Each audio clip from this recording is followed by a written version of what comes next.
Hello guys, welcome back to my channel Canadian Shaan. मेरा नाम है शानू नायर। गाइस, आज मैं हूं ICCRC अप्रूव्ड इमिग्रेशन कंसल्टेंट के साथ और इनके साथ हम बात करेंगे और इनसे समझेंगे कि ये जो कनाडा का इमिग्रेशन सिस्टम होता है किस तरीके से काम करता है, और क्योंकि ये लाइसेंस है तो ये हमको और थोड़ा सा डिटेल में बताएंगे। तो वेलकम मिस्टर तारिक। और थैंक यू वेरी मच। और ये है मेरे दोस्त मुबीन। और अब हम जो है इनसे कुछ सवाल करेंगे और इनके एक्सपीरियंस शेयर करेंगे ये अपने साथ। तो सर, कैसे हैं आप? जी बिल्कुल बढ़िया, आप सुनाएं। बिल्कुल। तो आपको जैसे कि पता होगा कि मेरा एक चैनल है कैनेडियन शान के नाम से, और काफ़ी हैं ठीक ठाक सब्सक्राइबर हमारे। तो काफ़ी सब्सक्राइबर हमसे पूछ रहे थे कि कनाडा के जो इमिग्रेशन कंसल्टेंट हैं उनसे वो अपनी फाइल प्रोसीड करना चाहते हैं। तो लेकिन उससे पहले मैं ये जानना चाहूँगा कि काफ़ी लोगों के ये अभी डाउट चल रहे हैं वर्क परमिट को लेके, कनाडा के वर्क परमिट को लेके डाउट चल रहे हैं कि कनाडा का वर्क परमिट इजीली लग जाता है। काफ़ी एडवर्टीजमेंट चल रहे हैं अभी, स्पेशली इंडिया में तो पेपर में काफ़ी एडवर्टीजमेंट चल रहे हैं। तो मैं ये चाहूँगा कि आप थोड़ा सा ये शेयर करें अपने व्यूज़ की कनाडा का वर्क परमिट अगर इंडिया से किसी को बुलाना है, इंडिया से नहीं किसी भी मुल्क से बाहर से किसी को यहाँ पे बुलाना है, तो वो कितना ईजी है या क्या उसका प्रोसेस है, कितना टाइम लगता है? जी थैंक यू, थैंक्स आप यहाँ पे आए, आपने हमसे क्वेश्चन किया। ये इतना इजी प्रोसीजर नहीं है, इसका एक प्रोसेस है, ड्यू प्रोसेस है और आपने उसको फॉलो करना है। उसमें ये है कि कैनेडियन गवर्नमेंट जो है सबसे पहले एम्प्लॉयर को चाहती है जो यहाँ पे रिक्रूट करना चाहते हैं किसी फॉरेन वर्कर को, तो सबसे पहले गवर्नमेंट उनको कहती है कि आप रिक्रूटमेंट एफर्ट्स शो करें यहाँ पे with in Canada, in order to show कि आपने रिक्रूट यहाँ पर किया है। आपको तकरीबन 1 मंथ यहाँ पे रिक्रूटमेंट एफर्ट शो करनी है, और वो सिर्फ एक सोर्स से नहीं है, मोर देन 3 सोर्सेज से आपने रिक्रूटमेंट करनी है। वो 3 वेबसाइट्स भी हो सकती हैं, वो 3 जॉब फेयर्स भी हो सकते हैं, 3 different mediums of recruitment efforts, right, आपने शो करनी है। तो जब आप वो 1 मंथ शो करते हैं, फिर आपके पास रेज्यूमेज आते हैं, फिर आपने उन रेज्यूमेज को सिक्रूटनाइज करना है। जो भी जॉब रिक्वायरमेंट थी, जॉब रिक्वायरमेंट आपने जिस तरह एडवर्टाइज़ किया हो, जो भी पोजीशन है, जो भी नॉक कोड है जिसके आपने वो जॉब ड्यूटीज़ हैं, आपने उसके अगेंस्ट फिर सिक्रूटनाइज करनी है एप्लीकेशन की। फिर आपने उन एप्लीकेशन जो क्वालिफाइड एप्लीकेंट्स हैं उनका इंटरव्यू करना है। ये सारी आपने एफर्ट्स गवर्नमेंट को शो करनी है। जब आप LMIA एप्लीकेशन डालते हैं, जिसे कहते हैं labour market impact assessment application, तो उसके it included all these things, वो उसमें सब ये चीज़ें उसमें इंक्लूड होती हैं। तो फिर गवर्नमेंट का जो ऑफिसर है वो देखता है कि आपकी जेन्युइन एफर्ट्स हैं। आपने, वो कहते हैं कि लोकल कैनेडियंस PR या सिटीजन्स कितने आए थे, कितने लोगों ने अप्लाई किया, applicants, total number of applicants कितने थे, उनमें से सिटीज़न और PR, और फिर उनमें से एलिजिबल सिटीज़न और PR कितने थे जो कि रिक्वायरमेंट को मीट करते हैं। फिर आप जब वो उनको बताते हैं कि इतने लोग थे, हमने इतने लोगों का इंटरव्यू किया, फिर वो कहते हैं जो आपने इंटरव्यू किया उसमें से जो ड्रॉप आउट किए थे उनकी क्या रीज़न थी, किस कारण उनको आपने वो उसको किया है। तो वो फिर सारा सबमिट कराना पड़ता है और फिर वो अप्रूव करते हैं कि जी ठीक है। वो गवर्नमेंट ये देखना चाहती है कि ये जो फॉरेन वर्कर हायर करेगा, इससे लेबर मार्केट ऑफ कनाडा पे पॉजिटिव इम्पैक्ट आएगा या नेगेटिव इम्पैक्ट।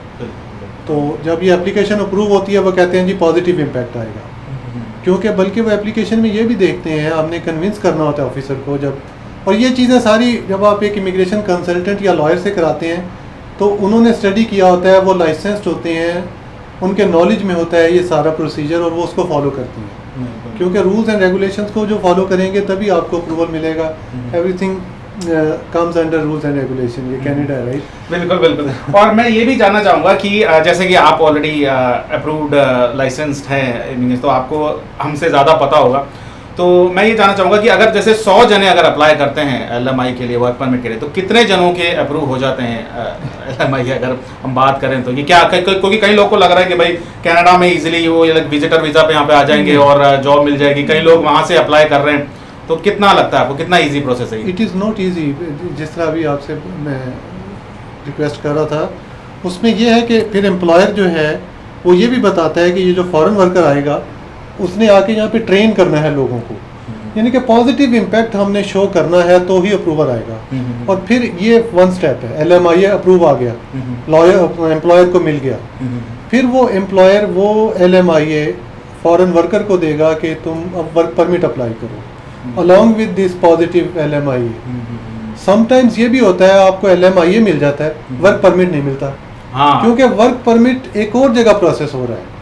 LMIA की प्रोसेसिंग होती है सर्विस कैनेडा के साथ, और जो वर्क परमिट है वो प्रोसेस होता है IRCC के साथ, immigration refugees and citizenship Canada, जो मिनिस्ट्री है इमिग्रेशन की, वो लोग करते हैं। तो वर्क परमिट समटाइम्स जो LMIA एम्प्लॉयर ले लेता है, और उसमें इवन वो नेम भी लिखा होता है जो फॉरेन वर्कर को हायर करना है उसमें। लेकिन जो इमिग्रेशन वाले हैं वो ये डिसाइड करते हैं, वो रिफ्यूज़ कर देते हैं एप्लीकेशन इस बेसिस पर कि नहीं, ये कैंडिडेट जो है LMIA का, ये इसमें ये क्वालिफिकेशन इसके पास नहीं है, इसके पास एक्सपीरियंस इतना नहीं है, इसके पास एजुकेशन इतनी नहीं है, या कोई भी वो उस पर ऑब्जेक्शन रेज कर सकता है। बिल्कुल बिल्कुल। तो गाइस जैसा कि आपने देखा, LMIA एक डिफरेंट चीज है और वर्क परमिट एक डिफरेंट चीज है। तो अगर किसी का LMIA निकल भी जाता है तो उनको वर्क परमिट भी अप्लाई करना होता है, वर्क परमिट के बाद उनकी सारी कहानी स्टार्ट होती है। तो आई थिंक मुझे नहीं लगता। प्लस एक क्यूरी हमारे चैनल के थ्रू बहुत आती है हमारे पास कि मैं UAE में 10 साल से हूँ, मैं सिंगापुर में हूँ, तो क्या मुझे लाइक गारंटीड वीज़ा मिल जाएगा। एक अजम्पशन है लोगों में, हमारे व्यूअर्स में बहुत ज़्यादा UAE से बहुत हैं। तो आप इस बारे में क्या कहते हैं? कंट्री का भी लगता है कि भाई सिंगापुर अगर मैं 10 साल से UAE में हूँ तो मेरा 100% लगेगा ही लगेगा। ऐसी कोई भी नहीं है, ऐसी कोई बात नहीं है, ऐसा कोई रूल नहीं है, ऐसा कंट्री वाइज सच ऐसा नहीं है कि कोई यहाँ पर है तो उनका। देखें मेन चीज़ ये है कि कनाडा की जो इमिग्रेशन है बड़ी कंपेटिटिव है। जिस तरह आपने अपनी पहली वीडियोस में भी बताया, मैंने आपकी वीडियोस देखी हुई हैं, तो बिल्कुल सही है, क्योंकि कनाडा को बहुत सारे लोग मिल जाते हैं। तो कनाडा ने डिसाइड करना है कि उन्होंने किसको लेना है किसको नहीं लेना। और लोगों ने नहीं डिसाइड करना है कि हमने आना है। तो बहुत कंपेटिटिव है ये। चलिए ठीक है, तो वर्क परमिट का तो डिस्कशन हो गया। अब हम बात करेंगे विजिटर वीज़ा की, कि अगर कोई कनाडा के बाहर से अगर विजिटर वीज़ा अप्लाई करता है तो वो कितना इजी होता है विजिटर वीज़ा अप्लाई करना। विजिटर वीज़ा भी बिल्कुल इजी नहीं है। विजिटर वीज़ा भी जो वीज़ा ऑफिसर है उसकी डिस्क्रिशन है, और उसने कई फैक्टर्स देखने हैं। सबसे इम्पोर्टेंट फैक्टर ये है कि वो जेन्युइन विजिटर है और टेम्परेरी स्टे के लिए आ रहा है, सिर्फ विजिट के लिए आ रहा है। उसकी इंटेंशन यहाँ पे परमानेंटली स्टे करने की या लॉन्गर स्टे करने की नहीं है। और उसको मेजर करने के लिए डिफरेंट टूल्स हैं उसके पास। वो आपकी टाइज देखता है, जो एप्लीकेंट की टाइज हैं फ्रॉम हिज और हर होम कंट्री, जो कंट्री ऑफ ओरिजिन जहाँ से वो आ रहा है, वहाँ पर उसके फाइनेंशियल टाइज कैसी हैं, उसकी सोशल टाइज कैसी हैं, उसकी फैमिली टाइज कैसी हैं, उसकी मतलब उसके एसेट्स देखेगा, उसकी बैंक अकाउंट्स की डिटेल्स देखेगा, उसकी जॉब एम्प्लॉयमेंट टाइज देखेगा, उसकी जॉब कैसी है वहाँ पर। तो ये सारे फैक्टर्स हैं जो देखेगा ऑफिसर, और फिर उसकी ट्रैवल हिस्ट्री भी देखेगा कि आया वो फ्रीक्वेंट ट्रैवलर है, पहले भी ट्रैवल किया है किस कंट्री में, ट्रैवल करके फिर वापस भी गया है, और ये सारी चीज़ें। और मुझे ऐसा लगता है कि काफी टफेस्ट वीजा है विजिटर वीजा सबसे काफी टफेस्ट वीजा है। तो गाइस ये डाउट भी क्लियर हो गया। अब बात करेंगे स्टूडेंट वीजा के ऊपर। स्टूडेंट वीजा के ऊपर बात करेंगे कि काफी रिफ्यूजल्स आ रहे हैं अभी, स्पेशली हम बात करें इंडिया से भी, कि काफ़ी रिफ्यूजल्स आ रहे हैं। लोग SPP प्रोग्राम के अंदर उनके रिफ्यूजल्स हो चुके हैं, जो लोग खुद अप्लाई करें। तो उनको जितने भी स्टूडेंट हैं यहाँ पे कनाडा में पढ़ना चाह रहे हैं, तो उनको क्या आप एडवाइस देना चाहेंगे, कैसे वो वीज़ा के केस में या फिर अगर कॉलेज एडमिशन के केस में, तो उसमें आप क्या एडवाइस देना चाहेंगे कि उनके रिफ्यूजल से वो बचें? क्योंकि मेरे भी काफ़ी फ्रेंड हैं इंडिया में जिन्होंने लगाया अपना SPP प्रोग्राम, और उनके जो ये हैं ये रिफ्यूज़ हो गए। ये जो आपने रिफ्यूज़ल की बात की स्टडी वीज़ा में, स्टूडेंट वीज़ा में, इसमें भी जो रीज़न है वो यही है कि फ़ाइल कैसे सबमिट हुई और किसने सबमिट की। समटाइम्स उनके पास डॉक्यूमेंटेशन सारी होती है, लेकिन अभी पिछले दिनों हमारे पास भी ऐसे 1 या 2 केसेस आए थे कि जिसमें इंडिया से किसी ने फ़ाइल किया, फ़ाइल सबमिट हुई, और जो क्लाइंट था जिसने सबमिट किया है उससे मेरी बात हुई है, उसके पास सारे डॉक्यूमेंट्स थे, लेकिन जो रिफ्यूज़ल है उसमें ये मेंशन है कि there are some documents, some very important documents missing. और उसकी ये रीज़न थी कि जो सबमिट कराने वाला था या जिसने भी फ़ाइल सबमिट की, उसने इतनी हरी में की है, इतनी उसमें की है कि वो कंप्लीट फ़ाइल नहीं थी। जब भी केस सबमिट कराएं तो कंप्लीट सबमिशन होनी चाहिए। उसमें जो जो रिक्वायरमेंट्स हैं आपने ऑफिसर के माइंड से अपनी फ़ाइल को खुद ही देखना है खुद ही आप उसको देखो कि आप अगर आप officer, to be in the shoes of officer, आप अगर ये फ़ाइल आपके सामने आएगी तो रूल्स आपको क्या कहते हैं, आप उस रूल्स के अकॉर्डिंग अगर फ़ाइल को देखो तो आप उसमें क्या क्या डिस्क्रिपेंसीज देख सकोगे। अगर तो वो डिस्क्रिपेंसीज आपको नज़र आ जाए, जो कि नज़र आ जाती हैं अगर फ़ाइल कंप्लीट ना हो, तो फिर आप ऑफिसर को ब्लेम ना करें। इसका मतलब आपकी अपनी सबमिशन में ही कोई फॉल्ट था, कोई प्रॉब्लम थी, इनकम्प्लीट सबमिशन है। तो यहाँ पर कनाडा में तो यही होता है कि जो भी प्रोफेशनल है आप काम उसी से कराएं। तो अगर कोई भी प्रोफेशनल है तो आप उससे कराएं। अगर कोई लाइसेंस्ड है, काम को जानता है, लीगली ऑथोराइज्ड है, तो हमेशा ऑथोराइज्ड रिप्रेजेंटेटिव को लें। समटाइम्स हमने ये भी देखा है केसेस इजी होते हैं, लोग कहते हैं हम खुद फाइल करेंगे, खुद फाइल करते हैं, रिफ्यूज़ हो जाता है, फिर वो हमारे पास आते हैं। उससे क्या होता है, उससे उनका टाइम भी वेस्ट हुआ, उनकी मनी भी वेस्ट हुई, उनकी एनर्जी भी वेस्ट हुई और वो फ्रस्ट्रेट भी हुए। तो आपको पता है यहाँ पे तो टाइम इज़ मनी। बिल्कुल तो बिल्कुल टाइम को सेव करने के लिए भी है कि आप अच्छे बने को बिल्कुल। और जैसे कि तारिक भाई ने कहा कि प्रोफेशनल की एडवाइस ले, तो मुझे लगता है कि मेरे सब्सक्राइबर को आपसे ज़्यादा प्रोफेशनल और एक्सपीरियंस तो कहाँ से मिलेगा। तो ये जैसे कि मैंने कहा already ICCRC approved immigration consultant है। तो जिन जिन लोगों को इनसे अगर अपनी फ़ाइल लगवानी है तो ये बहुत स्ट्रॉन्ग है, स्पेशली स्टूडेंट वीज़ा और इनके इन चीज़ों में। और काफ़ी कॉलेजेस के साथ भी हैं टाई अप जिनसे आपको एक हेल्प मिलेगी। और जहाँ तक है बात कॉलेज एडमिशन की होती है, कई लोगों को ये भी कन्फ्यूजन होता है। कोई आर्ट्स का बंदा है तो वो सोच रहा है कि भाई वो किसी और कोर्स में चला जाएगा, कोई कॉमर्स का बंदा है तो किसी और कोर्स में। ऐसा जनरली होता नहीं, क्योंकि अगर कोई कॉमर्स का बंदा है तो वो ऑब्वियसली वो रिटेल लॉजिस्टिक या इन्हीं में जाएगा। तो उसमें कितना चांसेस होते हैं रिफ्यूजल के, अगर कोर्स ही कोई चेंज करना चाहिए? बिल्कुल, इसमें काफ़ी फिर चांसेस रिफ्यूज़ल के ही होते हैं अगर उसने रिलेटेड कोर्स में एडमिशन नहीं लिया। तो सबसे पहली चीज़ अगेन वही वाली बात है कि आपने जो भी केस बनाना है उसमें आपने ऑफिसर की जगह पे अपने आप को रख के उसको खुद ही सिक्योरिटी करें कि अगर आपके पास ऐसी फाइल आए कि एक बंदे ने एडमिशन लिया है, उसका बैकग्राउंड आर्ट्स में था, अब वो एडमिशन कंप्यूटर साइंस में ले रहा है, तो वो तो लगता ही फेक है कि वो सिर्फ आने के लिए एडमिशन लिया गया है। और फिर जब फाइल एक दफ़ा रिफ्यूज़ होती है, जब आप उसको नेक्स्ट टाइम प्रोसेस करते हैं तो वो जो नेक्स्ट ऑफिसर होता है वो पहले रिफ्यूज़ल को भी देख चुका होता है और वो नोट्स भी देख चुका होता है पहली फाइल की रिफ्यूज़ल की रीज़न्स।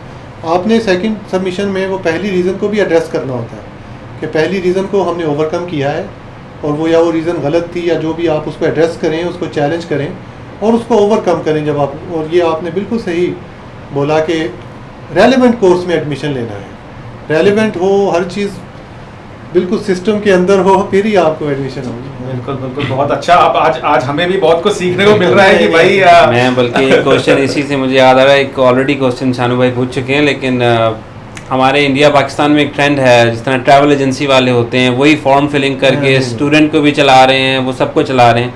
तो यहाँ पर आप लाइसेंस्ड हैं तो थ्रू कनाडा फाइल प्रोसेस हो तो बेनिफिट ज़्यादा है, या फिर उधर से करवाने में, मतलब जो लाइसेंस नहीं है तो आपके थ्रू जाने में कोई प्लस पॉइंट है हमें, लाइक हमारे स्टूडेंट्स को? मैं ये नहीं कहता कि यहाँ से प्रोसेस करवाएं। अगर वहाँ पर भी कोई लाइसेंस बंदा है, ऑथोराइज बंदा है, तो आप उससे प्रोसेस कराएं, क्योंकि एक ऑथोराइज बंदा, लाइसेंस बंदे को कुछ ऐसी चीज़ें पता होती हैं जो कि केस सबमिशन में और केस अप्रूवल में बहुत इंपॉर्टेंट है।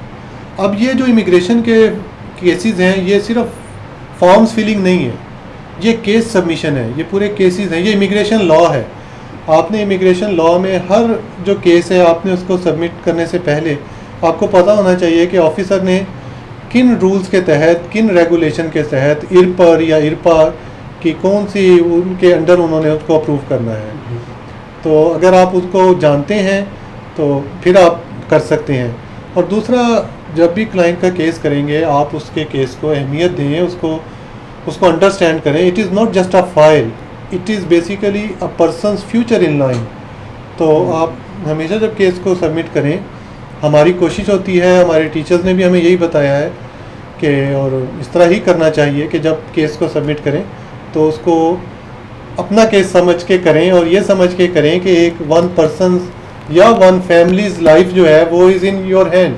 सो you have to be very careful जब सबमिशन। सिर्फ फॉर्म फिलिंग नहीं है, वो जो हमारे ट्रैवल एजेंसी हमारे बस मैं अपने सब्सक्राइबर्स को यही क्लियर करना चाह रहा था कि जस्ट फॉर्म फिलिंग नहीं है, लोग वहाँ पर केस खराब कर देते हैं थोड़े से पैसों के लिए, तो वो अंडरस्टैंड करना बहुत जरूरी है। इंडिया की भी बात करूँ तो अभी बहुत रिफ्यूजल्स बढ़ चुके हैं वहाँ पे, और एक बार रिफ्यूज हो जाता है उसके बाद तो फिर बहुत मतलब एसपीपी प्रोग्राम से तो वो निकल ही जाते हैं, फिर उनको वही फंड शो करने हैं, काफी कुछ चीजें उनको शो करनी, आप तो ज्यादा जानते होंगे, प्रोसेस लेंथी हो जाता है, प्रोसेस भी लेंथी हो जाता है। और आप ये बताएं कि एक स्टूडेंट यहाँ पे अगर आता है तो उसके पीआर बनने के चांसेस कितने रहते हैं कंपैरेटिवली बाकी लोगों जी? काफ़ी ज़्यादा चांसेस हैं, काफ़ी ज़्यादा चांसेस, क्योंकि जब स्टडी करता है तो ऐसा आपने जिस तरह एक्सप्रेस एंट्री में भी देखा होगा, अगर आप लोगों ने भी देखा हो, जब आप क्रिएट करते हैं एक्सप्रेस एंट्री प्रोफाइल, तो उसमें जब आप अपनी एजुकेशन के पॉइंट्स डालते हैं, अगर आपकी आउटसाइड कनाडा की डिग्री है, डिप्लोमा है, एजुकेशन है, उसके पॉइंट्स डिफरेंट हैं।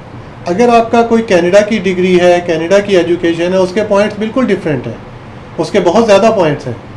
और प्लस अगर आपने एक्सपीरियंस भी ले लिया, प्रेफर ये करना चाहिए कि आप यहाँ पर आएँ, स्टडी प्रोग्राम में एडमिशन लें, और वो ऐसे प्रोग्राम में हो जो कि एक तो अप्रूव्ड हो, ऑफ कोर्स रिकग्नाइज्ड कॉलेज या यूनिवर्सिटी हो, स्कूल हो, प्लस ये कि वो पोस्ट ग्रेजुएट वर्क परमिट के साथ आए। उससे ये होगा कि आपको एजुकेशन भी मिल गई यहाँ की, उससे भी आपके पॉइंट्स बढ़े, प्लस आपके पास एक्सपीरियंस बन जाएगा। जब आपके पास पोस्ट ग्रेजुएट वर्क परमिट होगा तो आप कैनेडियन एम्प्लॉयर के पास जाएंगे, वो आपको उसको LMIA नहीं लेना पड़ता आपको हायर करने के लिए, वो आपको राइट अवे जॉब दे सकता है। तो वो ईजियर होगा आपके लिए कैनेडियन एक्सपीरियंस गेन करना प्लस कैनेडियन एजुकेशन को लेना। तो ये दोनों चीज़ें आपके पॉइंट्स में इतना बढ़ा देंगे आपके पॉइंट्स को कि लाइकलीहुड यही है कि आप PR के लिए अप्लाई कर रहे हैं। बिल्कुल बिल्कुल। तो हमारे जितने भी हैं, हमारी जो फैमिली है यूट्यूब की फैमिली, तो डेफिनेटली आप तो आपसे सपोर्ट की हम उम्मीद रखते हैं कि आपसे ये सारी सपोर्ट मिले in terms of visa, college admission, इन सभी चीज़ों में। तो हमने ऑलमोस्ट सारे पॉइंट्स कवर कर दिए हैं। और बिजनेस वीज़ा को तो सबको पता ही है, बिजनेस वीज़ा में इन्वेस्टमेंट की ज़रूरत पड़ती है। तो तकरीबन कितना आपको लगता है कि एक बिजनेस वीज़ा में अगर किसी को आना है तो कितना मिनिमम इन्वेस्टमेंट की ज़रूरत? देखें, ये ब्रिटिश कोलंबिया के प्रोग्राम्स हैं जो सबसे ज़्यादा आजकल इन डिमांड हैं। उसमें 2 प्रोग्राम हैं, एक रूरल का है और एक जो है वो बेस प्रोग्राम है। तो एक में 3 लाख की इन्वेस्टमेंट है और एक में 3 लाख से कम है। 3 लाख कैनेडियन डॉलर। मतलब कई लोग सोचे भाई 3 लाख रुपए, पता चले सारे के सारे कमेंट लिख लेते हैं। 300,000 में I am talking about Canadian dollar because Canadian dollar we are sitting in Canada. हम लोग कनाडा में है तो हम लोग यहाँ की इसकी बात करते हैं। तो 3 लाख कैनेडियन डॉलर्स है, तो ध्यान रखें कि कितना होता है। उसमें फिर उसमें वर्थ भी उनकी होनी चाहिए, वर्थ 6 लाख की होनी चाहिए, 6 लाख कैनेडियन डॉलर। अच्छा, इतना क्योंकि आपने वर्थ भी शो करनी है, प्लस आपने फिर कैश शो करना है कि जो आप इन्वेस्ट कर रहे हैं। हाँ। फिर बिजनेस प्लान बनाना है। बिजनेस प्लान आपका प्रोफेशनली होना चाहिए कि प्रोफेशनली बनाया किसी बंदे ने।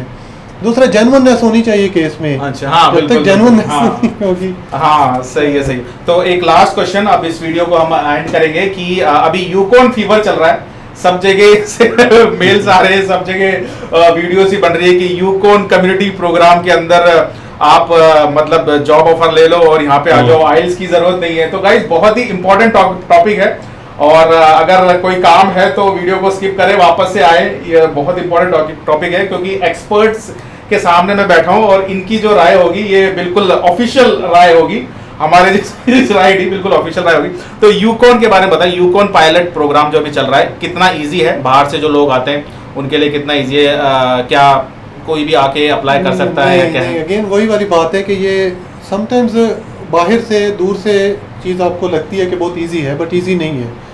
अगेन यहाँ पे भी जॉब ऑफर आपने लेनी है, तो जॉब ऑफर लेनी जो है इज वेरी डिफिकल्ट। बिल्कुल, छोटी कम्युनिटी है, बहुत छोटी, 1500 1600 वहाँ पे लोग रहते हैं। अब उसमें से एम्प्लॉयर कितने होंगे? एम्प्लॉयर उससे भी कम। हाँ, तो वो गिनती के एम्प्लॉयर्स होंगे, और उसके बाद उनकी ऑक्यूपेशन के कितने वो होंगे, तो वो भी देखना है। और अप्लाई कितने लोग कर रहे होंगे। तो अभी यूकॉन का तो मुझे लगता है कि यूकॉन का इतना ज्यादा जो चल रहा है फीवर, वो लोगों को इससे थोड़ा सा बाहर निकलना चाहिए। और एक्सपर्ट की राय दे रहे हैं। आपके पास पर्सनली यूकॉन के कितने आपने? बहुत इंक्वायरीज आ रही है, लेकिन कितने लोगों के हुए हैं अभी तक, आपको क्या लगता है अगर बात करें तो? देखिए, अगेन वही है कि परसेंटेज पे अगर हम जाएं तो इसमें ज्यादा परसेंटेज यही है जिनकी नहीं। बिल्कुल, मैं वही कह रहा हूँ कि देखिए, ये इमिग्रेशन कंसल्टेंट हैं और इनके पास जितने भी इंक्वायरी आई अभी तक ऐसा कहीं से भी कोई सुनने में नहीं आया। तो इसके अलावा और भी कई प्रोग्राम हैं, AIPP के प्रोग्राम हैं, रूरल के प्रोग्राम हैं, ठीक है, और स्टूडेंट का ऑलरेडी चल रहा है, तो एक प्रोग्राम में इतना ज़्यादा जाने की ज़रूरत नहीं है। हम चाहते हैं कि लोग आएँ हाँ यहाँ पर, लेकिन हमने बहरहाल रूल्स एंड रेगुलेशन के अकॉर्डिंगली उनको बताना है, और उनकी रियलिस्टिक जो है ना उनकी होनी चाहिए, उनकी जो भी बातें हैं एक्सपेक्टेशंस है रियलिस्टिक होनी चाहिए कि दिस इज़ नॉट ईजी। बिल्कुल बिल्कुल। तारिक भाई, एक ओपन वर्क परमिट का मैं पूछना चाहूँगा कि कई लोग पूछ रहे थे कि कनाडा के ओपन वर्क परमिट किन किन लोगों के आ सकते हैं। जहाँ तक मुझे पता है कोई स्टूडेंट का स्पाउस आ सकता है, या फिर कोई PR हो तो उनके स्पाउस आ सकते हैं। आप थोड़ा सा डिटेल में बताएंगे तो हमारे लिए थोड़ा सा ईजी। ओपन वर्क परमिट भी लोग, हमें भी बहुत इंक्वायरीज आती हैं कि जी हमें ओपन वर्क परमिट लेके आना चाहता हूँ, अब मैं ओपन वर्क परमिट लेना चाहता हूँ, मुझे आप ओपन वर्क परमिट लेना is the most difficult thing. This is not easy. जिस तरह हमने उसके बिल्कुल उसमें भी कहा था, स्टार्ट में भी कहा था कि it has to be under, आपको एक प्रोसीजर है उसको फॉलो करना है। तो अगर आपके ऑलरेडी यहाँ पे स्पाउस आपके पास यहाँ पे इंटरनेशनल स्टूडेंट हैं और आप फिर तो आप ले सकते हैं उसके। हाँ, कोई स्पाउस यहाँ पे पढ़ रहा है हाँ। तो कोई अगर हस्बैंड पढ़ रहा है तो उनकी वाइफ एलिजिबल है ओपन वर्क परमिट के, और वो यहाँ पे आके किसी भी एम्प्लॉय के साथ काम कर सकते हैं और फिर वो अपनी PR के लिए फाइल लगा सकते हैं। ओके गाइस, तो ये थी हमारी डिटेल वीडियो कनाडा इमिग्रेशन की तारिक भाई के साथ, और हम और भी ऐसी वीडियो बनाते रहेंगे। और अगर आपको भी किसी भी तरह की हेल्प चाहिए हमारे इमिग्रेशन कंसल्टेंट्स के थ्रू तो आप हमें ईमेल करें, हम डेफिनेटली चाहेंगे कि हमारे चैनल के थ्रू आपकी हेल्प करें। तो गाइस मिलते हैं नेक्स्ट टाइम एक और वीडियो के साथ। Take care, thank you, have a nice day.